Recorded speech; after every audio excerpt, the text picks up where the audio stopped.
High, শুভ সকাল বন্ধুরা। Good morning. দেখো পাথরের অবস্থা আজকে, সময় 9টা 14 হয়ে গেল। দেখো অবস্থা আজকে এত এখনও কষা পড়ছে। দুদিন ভালো গেল, আজকে একদম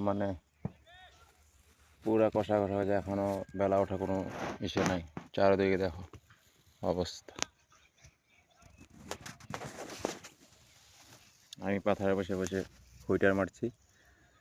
এই যে দেখতে পাচ্ছ, ওই যেটা হুইটার, এটা ওই যে শশা লাগিয়েছিলাম, মাটি শশা, ক্ষীরা। এই যে এগুলো গাছ, আর ঘাস কি হয়েছে দেখছো, প্রচুর ঘাস হয়েছে। এখন যদি অল্প হুইটা যদি না মারি দিই,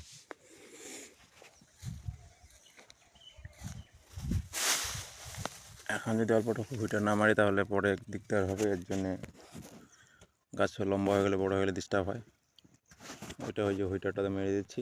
এই যে দেখছো, এদিকে অল্প মারলাম, এদিকে অনেকটা আছে এদিকে।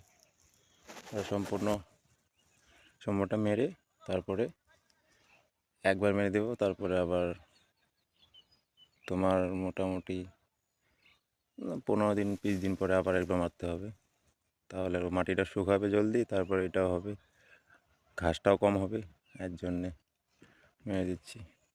কিন্তু ঠান্ডায় ছাড়ছে না। দেখছো কি অবস্থা পাথরের, দিনের অবস্থা।